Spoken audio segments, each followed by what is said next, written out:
Bahay na naging bato pa. Ganyan ang hinaing ng dumulog sa aming tanggapan matapos bawiin ng lokal na pamahalaan ang iginawad sa kanyang pabahay. Tinulungan siya ng inyong Kapuso Action Man team para maliwanagan.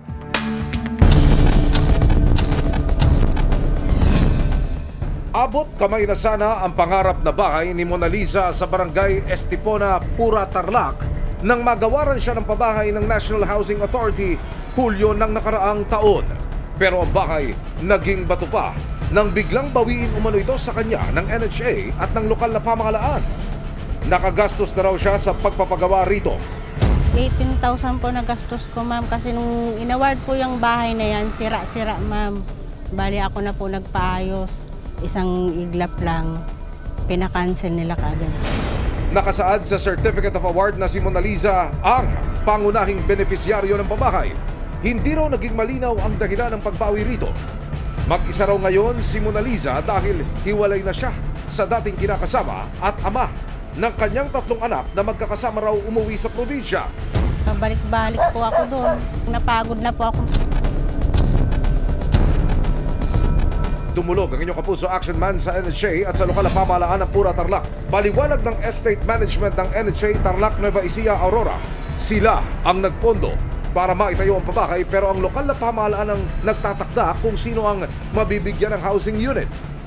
Ayon sa head ng Municipal Social Welfare Department ng Pura, Tarlac, kasama si Mona Lisa sa pangalawang grupo ng benepisyaryo ng ipinatayo nilang pabahay. Bilang pamilyadong 4-piece grantee siya na walang sariling lupa at bahay. Pero napag-alaman ng kanilang opisina na hindi na nito kasama ang kanyang mga anak at hiwalay na siya sa kinakasama. Kaya hindi na siya pinaintulutang manirahan sa bahay. Maaari lang daw siyang tumira sa bahay basta't kasama niya ang mga anak. Kung hindi, pag-aaralan nila kung anong ibang tulong ang maibibigay sa kanya. Hinggil sa mga nagastos ni Mona Lisa sa pagpapaayos ng bahay, hindi raw nila alam na nakapaglabas na siya ng pera. Inirekomenda ng kanilang opisina na maghanap ng bagong benepisyaryong handa siyang bayaran. Sa ngayon ay naliwanagan na si Mona Lisa at dahil nasa probinsya pa ang mga anak, hangad na lang niyang maibalik sa kanya ang perang nagastos sa pabahay. Tututukan namin ang sumbong na ito. Para sa inyong mga sumbong, pwedeng mag-message sa Kapuso Action Man Facebook page o magtungo sa GMA Action Center sa GMA Network Drive, Corner Summer Avenue, Diliman, Quezon City.